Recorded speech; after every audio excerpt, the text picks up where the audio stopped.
have a seat. Good afternoon, everyone. Good afternoon.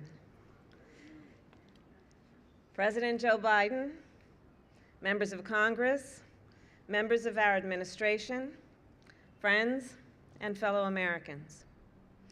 When gunfire rings out in a community, it brings fear, and it brings pain to the victims, to those who love them, to the parents who tell their children to run into the bathtub when they hear gunfire on the street outside, because it is the safest place in the home from a stray bullet. Gun violence brings pain to the entire community, and by extension, to the whole of society. As a prosecutor, I brought many perpetrators of gun violence to justice. But I knew, even after a successful prosecution, the hurt and the loss and the fear often still remained. To the survivors of gun violence who are here with us today, and to the friends and family members of those we have lost, I thank you for your incredible determination in the face of so much pain. And it is a deep honor to stand with you today. As we know all too well, our nation continues to be plagued by an epidemic of gun violence. The President has worked for decades to end this terror. For my whole career, addressing gun violence has been one of my top priorities, first as a courtroom prosecutor, then as the elected district attorney of San Francisco when we created a gun specialist unit to go after violent offenders, then as Attorney General of California, where we worked within our California Bureau of Firearms to investigate and seize firearms for those who unlawfully possess them. I have seen firsthand how our nation's epidemic of gun violence has been driven by the proliferation of guns in our communities, and increasingly in recent years by the proliferation of ghost guns. Ghost guns can be purchased on the internet and assembled at a kitchen table. They can be bought without a background check by people who otherwise would be legally prohibited from gun ownership: domestic abusers, gun traffickers, individuals convicted of violent crimes, and even young children. Traditional guns are required to have serial numbers, which can help law enforcement identify a firearm that has been stolen from its lawful owner or found at the scene of a crime. Ghost guns have no serial numbers. They are practically untraceable, making it more difficult for law enforcement to hold to account those who use weapons to do violence. Because of how easy they are to access and how difficult they are to trace, ghost guns pose an especially grave threat to the safety of our communities. That is why, as a United States Senator, I was proud to co-sponsor a bill to manufacture and end the manufacturing, of sale of ghost guns, and it is why we are here today to announce new actions to get ghost guns off our streets and to protect our communities from gun violence.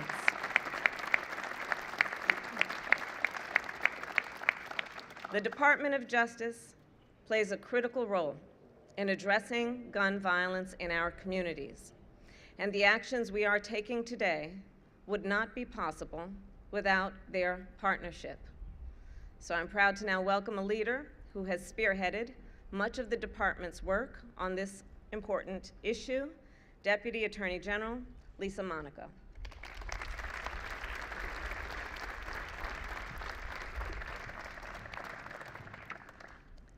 Thank you very much, Madam Vice President, Mr. President, Mia. There is no higher priority for the Department of Justice than keeping the American people safe. That is why every day we work with our community and law enforcement partners to combat violent crime through prevention and through prosecutions. Too often, though, Murders and other serious crimes are committed with guns. Each victim of gun violence is someone's loved one, a neighbor, a friend. We stand together today in recognition of that loss and alongside all of those who have been touched by the tragedy of gun violence.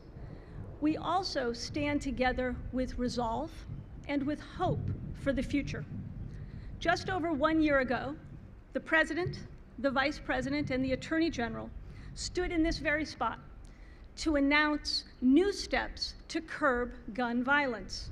One such critical step is reining in so-called ghost guns. These are guns that have no serial numbers. They are nearly impossible for law enforcement to trace. Many are sold without a background check. They're accessible to almost anyone. They often come in kits. They can be bought online. They can be assembled quickly with little or no training. That means that someone can convert parts in a box into a working gun with alarming ease. Now, we call them ghost guns because they can't be traced. But make no mistake, they are real. They can shoot to kill, and they do. For years, criminals have sought out these unmarked guns to murder and to maim. That's why the Attorney General has signed a rule that updates our regulations to keep up with changes in technology. The goal? To keep untraceable guns off of the streets, out of the hands of criminals and others who are prohibited by law from possessing a firearm. Some of the key changes include updating old definitions to ensure that gun laws apply to all firearms, including ghost guns, requiring gun dealers to run background checks on kits containing parts that can readily be converted into a gun, facilitating tracing by requiring firearms dealers to apply serial numbers to existing ghost guns so that they then take into inventory. Because of these updates, law enforcement will have additional crime gun intelligence to stop gun violence, to seek justice for victims of violent crimes, and to get guns used in crimes off of our streets. Today's announcement is one of many efforts by the Department of Justice to protect our communities from violent crime and gun violence. We continue to go after and disrupt illegal gun trafficking networks. We continue to go after and hold accountable the most violent offenders. And we are working every day with our partners in law enforcement and with community leaders to craft specific strategies to combat violent crime and keep communities safe. We will not stop until we reduce violent crime and save lives.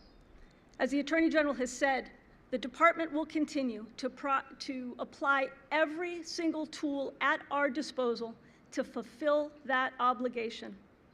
And now it is my great honor to introduce Mia Tretta, an inspiring young woman whose story illustrates why we're here today and why these actions are so important. Thank you.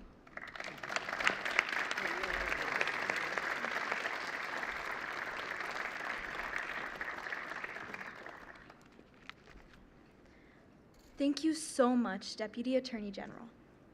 Good afternoon. As she said, my name is Mia Tretta, and it's an honor to be here today. And not just because it's the White House, but because I'm speaking on behalf of two classmates who can't be here with us, one of whom was my best friend. When I woke up on November 14th, 2019, my biggest worry of the day was a Spanish test. I was a freshman at Saugus High School in Santa Clarita, California, determined to get good grades. So as soon as I got to school, I made a beeline for the quad to meet up with my best friend, Dominic Blackwell. It's hard for me to talk about Dominic. Like me, Dominic had big dreams, liked doing well in school, and planning for our futures. We spent the morning like any other, laughing, talking, until we heard a loud pop. It was a gunshot, followed by 6 more. One of the bullets hit me in the stomach. Somehow, I was able to get up and run away, but Dominic couldn't. I was airlifted to the hospital and spent hours in surgery having a bullet removed from my abdomen that was millimeters away from my major artery. Then my parents told me the terrible truth. Dominic had died, and so had another classmate, Gracie Ann Muehlberger, a 15-year-old girl with an infectious laugh. And a community was left shattered. I later learned that we had been shot by a 16-year-old student for reasons I will never know. He had brought his father's weapon to school, a firearm I would come to know as a ghost gun.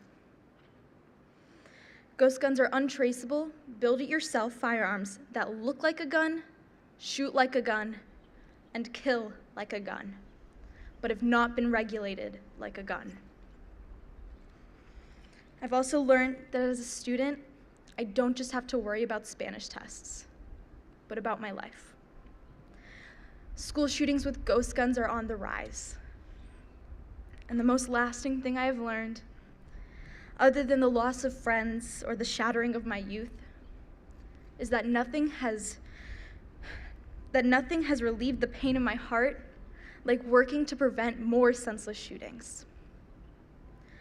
So my family and I joined Everytown for Gun Safety, Moms Demand Action, and Students Demand Action.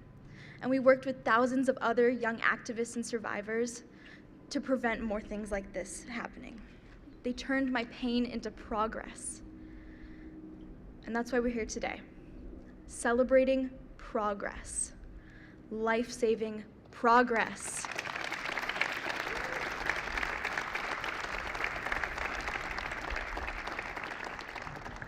Because now, finally, we have a president who realizes that thoughts and prayers alone are not enough.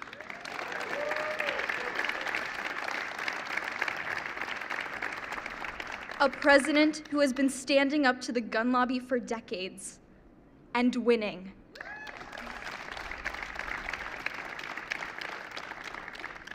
A president who has been standing up for survivors like me and so many others. A president who is taking bold, meaningful action to stop the spread of ghost guns. Ladies and gentlemen, it is now my great honor to introduce the strongest gun sense commander-in-chief ever to hold office, President Joe Biden.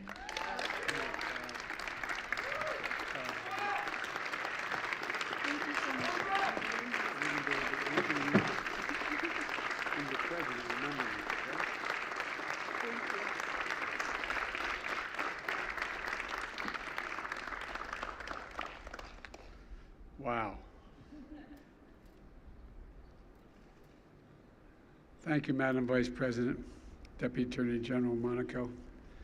And Mia, you're an incredible young woman.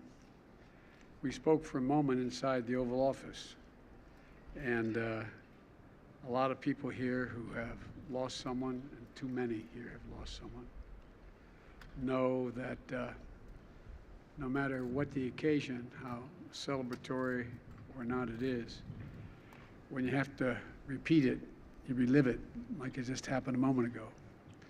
Your poise, your confidence, and your intellect are really impressive, honey. I mean, they really are. And you know, I think most people here can tell you've gone through serious loss, that the best way to deal with it is find purpose. And you found real purpose. And you are impressive.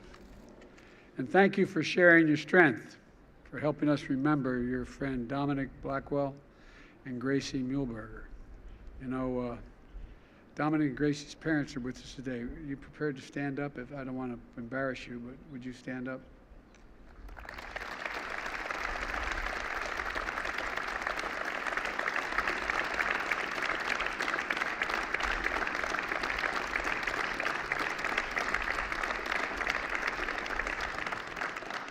If you have a moment afterwards, maybe you can come in the Oval with me if you wouldn't mind. I'd love to talk to you.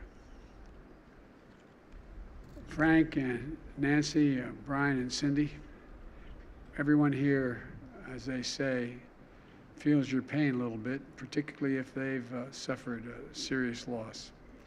You've now joined a terrible fellowship of loss that many people have experienced. There are too many survivors and advocates here for me to name everyone today, but let me say, the loss in this crowd is incalculable, but so is the strength. So is the strength. I believe our nation will be safer for your bravery, and I really mean that. Survivors like me and Manny and Claudia, Los Angeles Deputy Sheriff who survived an ambush by a shooter with a ghost gun, represent individuals and families all across this country whose lives have been forever changed by a ghost gun. Some made national headlines, many others did not. Today we honor your strength and your action. A year ago this week, standing here with many of you, I instructed the Attorney General to write a regulation that would rein in the proliferation of ghost guns because I was having trouble getting anything passed in the Congress. But I used what we call regulatory authority. A year later, we're here to keep that promise. The gun lobby tried to tie up the regulators in paperwork for a long, long time. The NRA called this rule I'm about to announce extreme. Extreme. But let me ask you, is it extreme to protect police officers? Extreme to protect our children? Extreme to keep guns out of the hands of people who couldn't even pass a background check? Look, the idea that someone on the terrorist list could purchase one of these guns is extreme. It isn't extreme, just basic common sense. You know, if you buy a couch you have to assemble, it's still a couch. If you order a package like this one over here that includes the parts you need, the direction of assembling a functioning firearm, you bought a gun. Take a look. Take a look at this. It comes in this package. You can see the picture down here maybe. This is the gun. It's not hard to put together. A little drill, hand drill at home. Doesn't take very long. Anyone can order it in the mail. Anyone. Folks, a felon, a terrorist, a domestic abuser can go from a gun kit to a gun in as little as 30 minutes.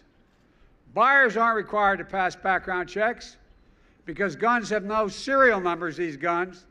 When they show up at a crime scene, they can't be traced. Harder to find and prove who used them.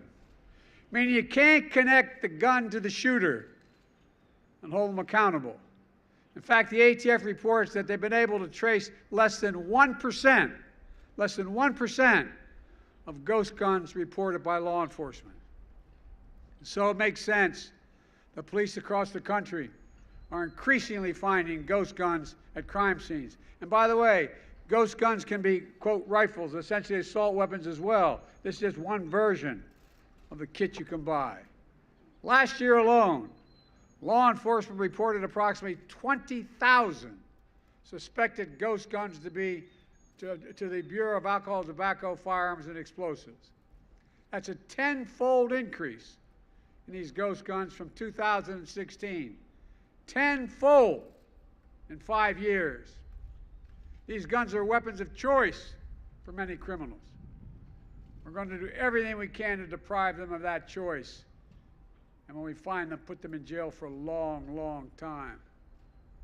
Law enforcement is sounding the alarm.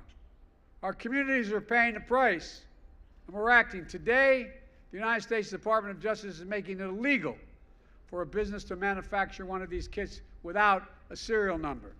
Illegal. Illegal for a licensed gun dealer to sell them without a background check. And starting today, weapons like the one used in Saugus High School and to ambush deputies with us that are here with us today are being treated like the deadly firearms they are. And if somebody sells the ghost gun to a federally licensed dealer, for example, a pawn shop, that dealer must make the firearm and mark it with a serial number before reselling it. All of a sudden, it's no longer a ghost. It has a return address. It's going to help save lives, reduce crime, and get more criminals off the streets. And this rule is only part of our strategy to go after ghost guns. In February, the Department of Justice launched a national ghost gun enforcement initiative, intensifying our efforts to bring cases against those who use ghost guns illegally. We're teaching investigators and prosecutors best practices, how to build these cases, and assigning a coordinator in each of the ATF field divisions to serve as a point person for helping federal, state, and local law enforcement go after ghost guns. If you commit a crime with a ghost gun, expect federal prosecution. Not just state, expect federal prosecution.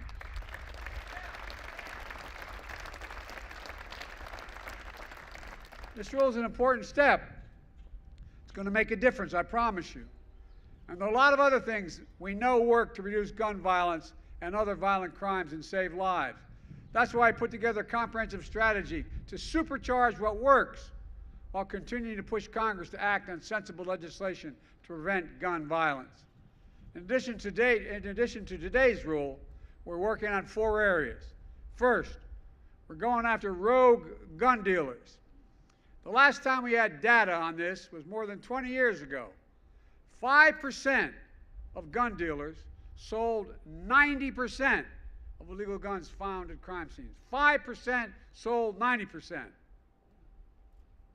These merchants of death are breaking the law for profit, selling guns that are killing innocent people. We're cracking down on these gun dealers and the violent criminals they knowingly arm. Second, we're disrupting illegal gun trafficking. Attorney General Garland has directed all U.S. attorneys to prioritize combating gun trafficking that is moving guns across state lines and city boundaries.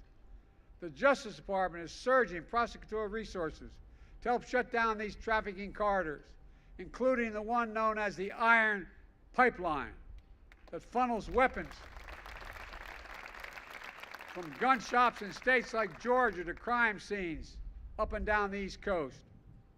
Thirdly, we're funding strategies we know reduce gun crime, community policing, and community violence interruption. Look, I've said it many times. The answer is not to defund the police. It's to fund the police and give them the tools and training to support they need to be better partners and protectors of our communities in need. And I've already made clear that I want cities, states, counties, and tribes to use some of the $350 billion we sent to them in the American Rescue Plan that I wrote in the first month to reduce gun violence, hire police officers for community policing, pay police overtime, purchase crime-fighting technologies. They were given the money, they can do it. Spend it. And now, on top of that, I'm calling for additional funding to put police on the streets for community policing. One thing we learned in the middle of the crime wave not long ago, when the cop knows by first name who owns the corner drugstore, who lives in the apartment above 6B, who the people who are the pastors of the churches, guess what? People talk to them. They trust them. My son was the Attorney General in Delaware. He'd go around and make sure everybody literally in these high crime rate neighborhoods, he'd give them his personal cell phone number and instructed all the cops to do the same thing. And they did. And the crime plummeted. Not a joke. Look at the record. Not just my son, but all across the nation. And for the FT to hire agents, they need to help to fight gun crime. More agents. My budget funds body cameras, make sure police work with our local communities and are accountable to the local communities. We're also investing in community violence intervention. These are areas of local programs that utilize trusted messengers, community members, and leaders to work directly with people who are the most likely to commit a gun crime or become victims of gun crime. Get to them early. It works. works. They intervene before it's too late. Fourth, we're funding jobs and training for young people, summer programs, drug treatment, mental health, housing availability, criminal justice reform, and reentry support for people coming home after incarceration. Right now, you get let out of prison after serving your time, you get a bus ticket and 25 bucks. You end up under the same bridge you left 2, 5, 10 years earlier. If you serve your time, you qualify for Pell Grants, you qualify for housing, you qualify for food, you qualify to get back into the community, give them a fighting chance. These are all demonstrated ways to reduce crime. And I'm strongly urging cities, states, counties, and tribes to use the rescue plan funding we sent them to do more in each of these areas. And they need to do more and do it quickly before the summer when crime typically surges around America. So, we're pushing in each of these areas, but none of this absolves Congress, with all due respect to my members of Congress here, they're the wrong people I'd be talking to, for the responsibility to act. We need Congress to pass universal background checks. Universal background checks. And I know it's controversial, but I got it done once. Ban assault weapons and high-capacity magazines.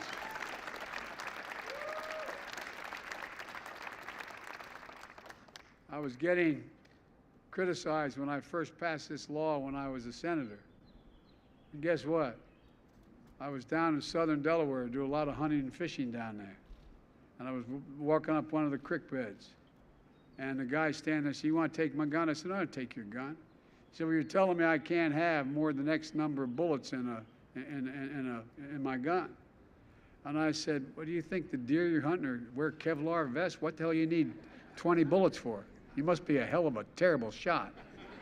I'm serious. Think about it. Think about the mass shootings. As many as 100 rounds. It's a weapon of war. There's nothing to do with recreation. Outright ban of the sale and possession of unserialized guns. Eliminate gun manufacturers' immunity from liability. They're the only outfit. They're the only outfit in the country that is immune. Imagine had the tobacco industry been immune to being sued. Come on. In February, the families of 9 of the Sandy Hook shooting victims achieved a settlement against the maker of guns that was used to kill their children. The Sandy Hook folks are here. Are you embarrassed to ask you to stand up?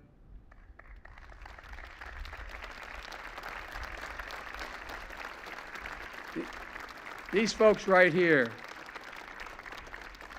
did more to keep all this going than anybody. We owe you, man. We owe you. Never goes away, does it? God love you. Look, this is incredibly rare because gun manufacturers have more immunity from liability than any other American industry. So they've never had to take responsibility for the death and destruction their products cause. But as part of this settlement, Remington agreed to release thousands of pages of internal documents. You did that.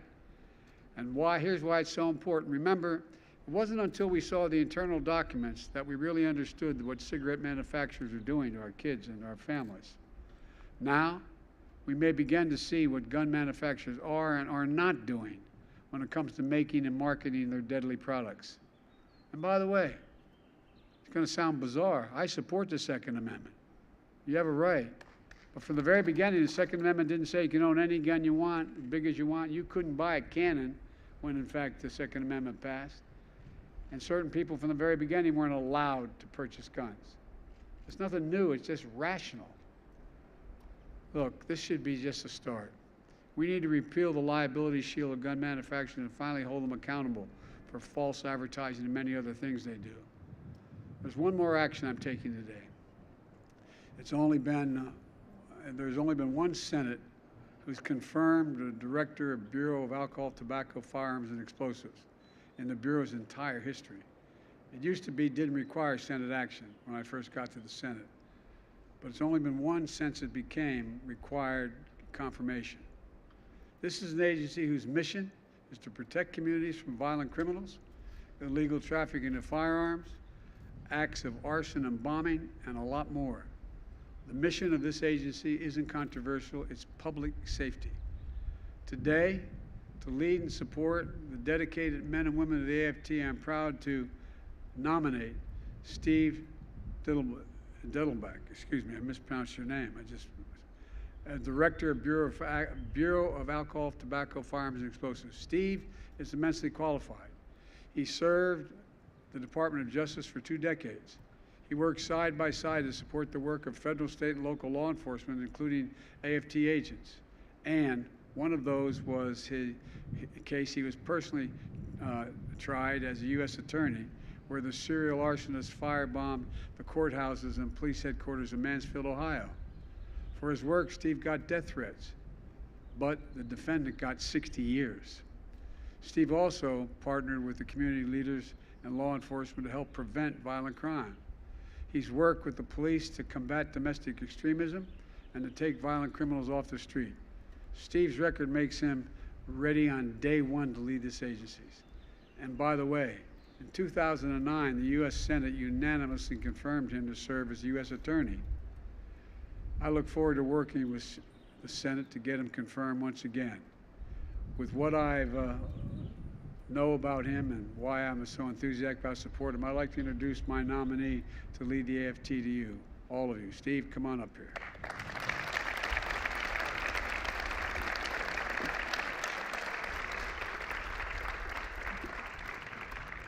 I'll just take this off. Thank you. Thank you, buddy. I'm just going to stand over here.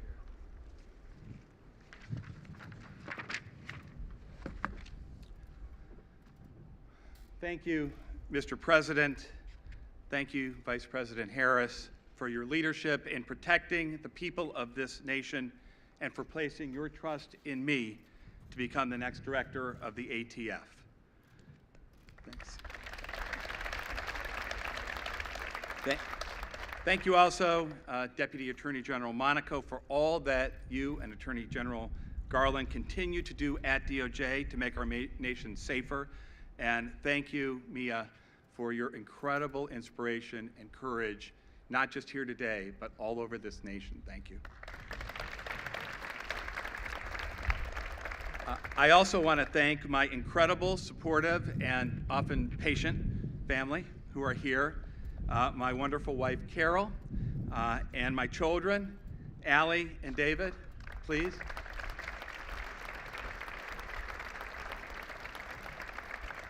He's 16 years old. I want to draft him.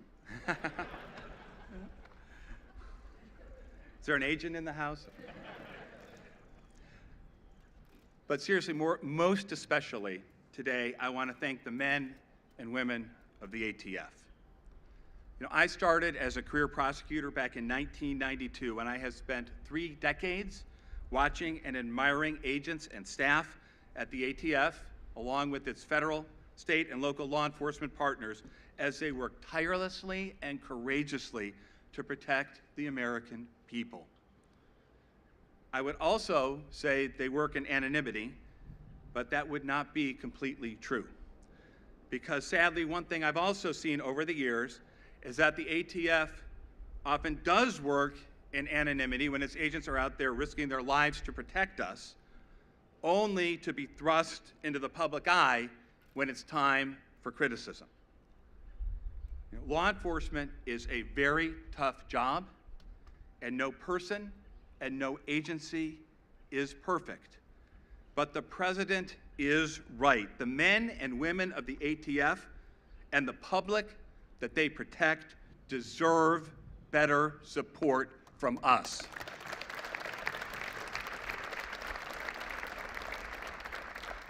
I've seen firsthand the work that so many at the ATF do to protect us from violence. They're dedicated, they're professional, and they're effective. They don't write the laws. Their mission every day is just to go out and enforce those laws and protect the public from a wide range of threats. When I was U.S. Attorney, our office partnered with the ATF and the Cleveland Police as they doggedly investigated and brought a case involving the deadliest home arson in Cleveland history, killed 9 people, including 8 kids. I also saw the ATF partner with the FBI and our office, first to find and then to bring to justice a bigot who drove from Indiana to outside Toledo to torch the largest mosque in Ohio. And last, and certainly not least, I have partnered with the ATF for decades in its crucial fight against gun violence. You know, whether it was taking a single violent recidivist off the street in Maryland, or putting together a big racketeering case against a violent gang in Youngstown, Ohio. I have seen the ATF work with other law enforcement to make so many of our communities safer. As we emerge from this pandemic, we've got to recognize that many Americans still face fear and isolation, not because of a virus, but because of an epidemic of firearms violence. It's not a new problem, and it has many causes. That's why it's going to take an all-hands-on-deck partnership approach to address that issue. And the ATF will be there.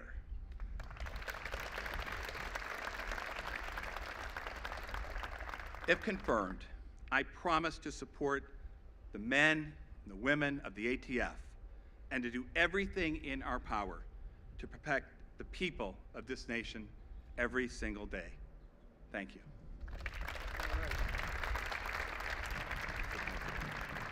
Good job. Thank you all for coming. And by the way, he was responsible for the weather as well. Thank you, thank you, thank you.